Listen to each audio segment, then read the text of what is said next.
Hello, my name is Cami Cook. Welcome to my Module 11851 case study. I am going to talk about this case and summarize the case between Miss Stevens and I. I am the principal, and I do not feel that Miss Stevens is an effective teacher in my building. Anytime that I go and evaluate her in her classroom, before I even get to the door, she seems off task. Her students seem off task. They're rarely participating in the discussions. It's a very loud classroom. Nobody tends to be on topic, from my opinion. I did not score her very high on her last evaluation this spring. I was kind of running late and didn't have time to look her evaluation over, but I just filled it out pretty quickly and realized that she is not an effective teacher in my building. She came to me and wants to disagree. She argues with her evaluation, and she is blaming me and saying that I am not supporting her and that she has not, she feels very threatened and does not agree with my evaluation and will possibly involve her lawyers if I do not fix her evaluation. What has happened or is happening? Miss Stevens contacted me and told me basically that she does not agree with the evaluation that I gave her. I have decided not to renew her for the following year. She feels that I have not supported her, and therefore she does not agree with the evaluation and how I filled it out. What events have occurred and when and where. And so far from the module description, I can tell that it's in the spring because I'm kind of last minute closing things up on my end from the administrator, and that is when the teacher evaluations are due. And then who is involved? Myself, the principal, and Mrs. Stevens, who is the classroom teacher, who I do not feel is effective right now. Section 2, report any legal or ethical issues. At this point in time, no one has physically been harmed in any way. Her feelings may have been hurt, but other than that, nobody has been physically harmed. Does this action or situation contravene existing laws? And as of right now, I have not taken any action to terminate her contract, but that's kind of in the works. I'm talking about it. At this point in time, nothing has actually crossed those lines of any legal action or a breach of a contract. As of right now, I have not formally requested to terminate her contract through my school board, but I am discussing that with her right now. She obviously does not agree with the decisions that I have made to make that recommendation.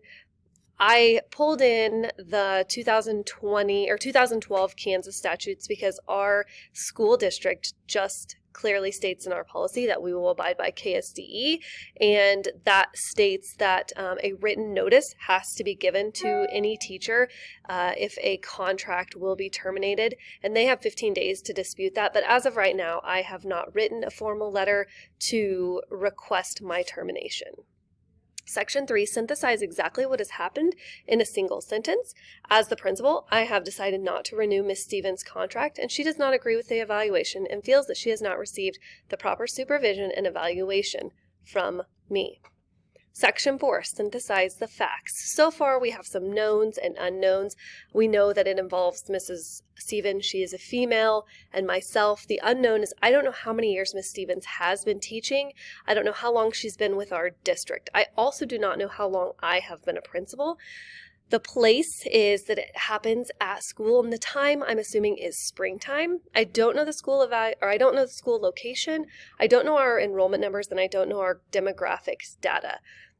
As far as the program, I don't know what grade level or subject level is taught. I don't know if it's a public or private school, and I also do not know if Miss Stevens is a regular ed or a special ed teacher. Section 5, review and prioritize the information. So I'm thinking of the conflict right now that has happened, and could this conflict, the situation, or the decision be damaging to stakeholders in a community? And I always say yes, because any embarrassment or any situation that could possibly involve legal action is always an embarrassment to the community if it goes that way. If they decide that Miss Stevens wants to take legal action, that could any grievance on the school could potentially tarnish our reputation, and sometimes even the community itself if you're in a small community.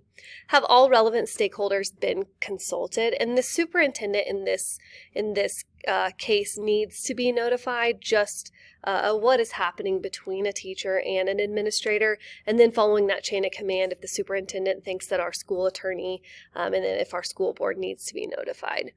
What individuals and groups have an important stake on the outcome? And obviously this is the administrative team, Ms. Stevens and the school board, and possibly even involving our school lawyers.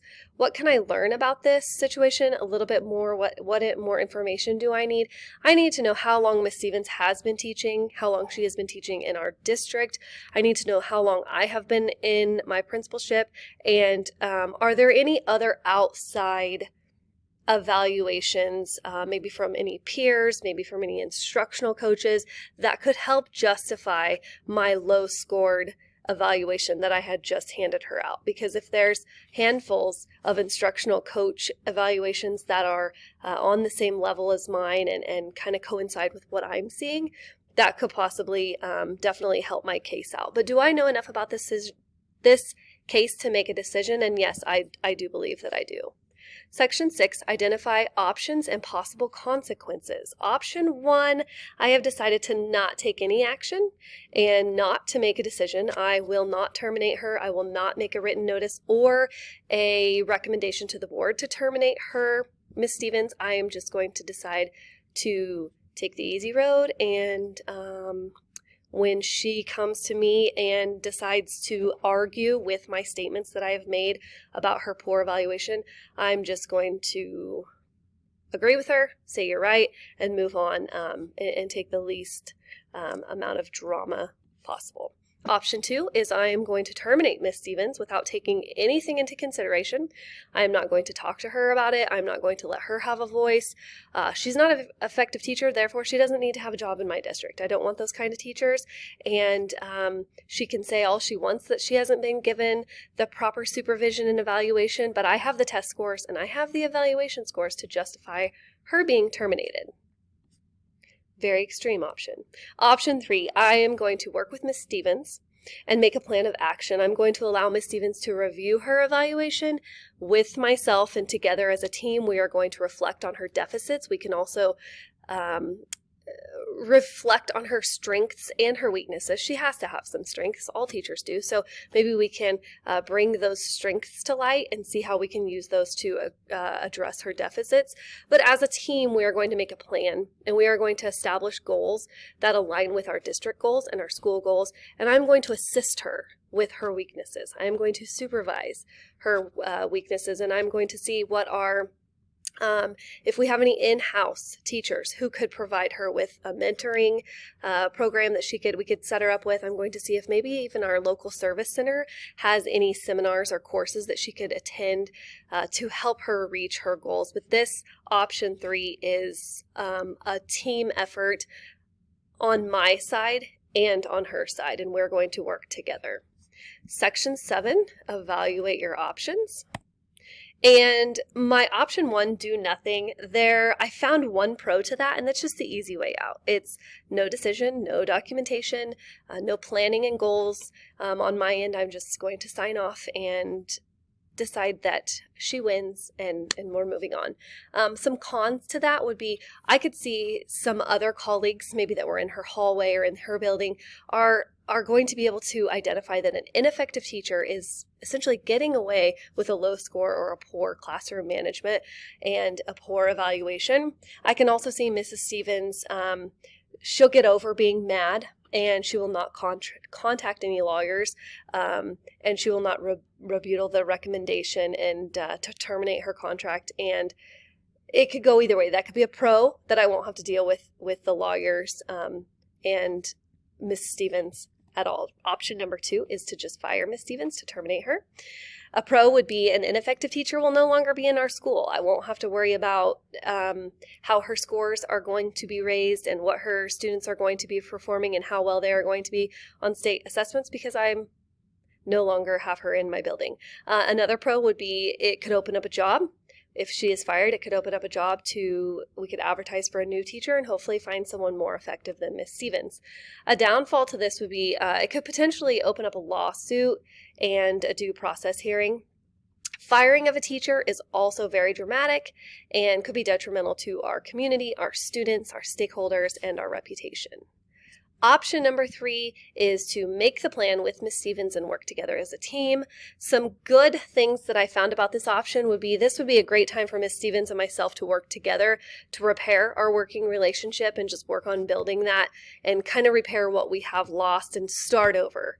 It could also help Miss Stevens establish some goals that she wants to reach personally, and she could set goals where she wants to attend some workshops and essentially become an effective teacher. I could kind of guide her into setting some goals that would potentially help her become much more effective.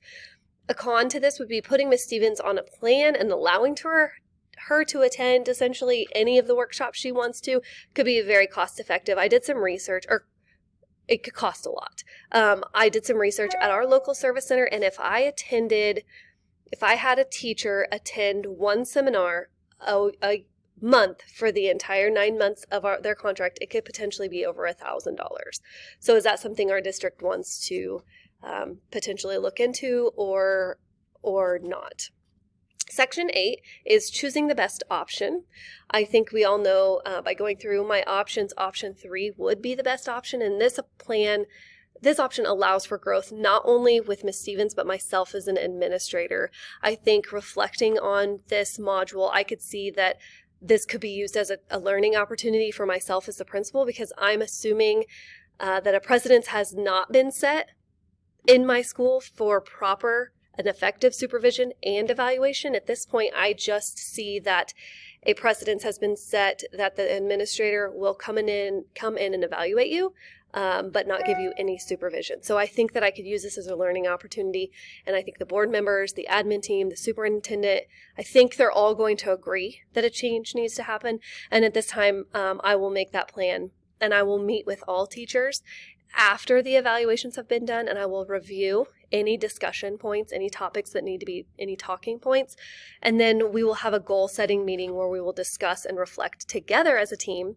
We will talk about our goals, not only as our personal goals, but our goals that reflect to our district goals and our school goals, and then I will give them effective, positive, timely feedback.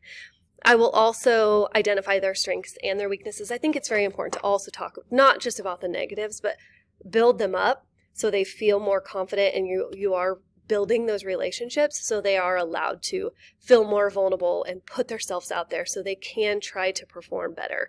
We will also collaborate together on a very consistent basis. We will provide any curriculum and training needs that they may have. If we find deficits within the curriculum, or if they need any resources, hopefully I will be able to give them those resources that they need and planning time within this goal-setting meeting.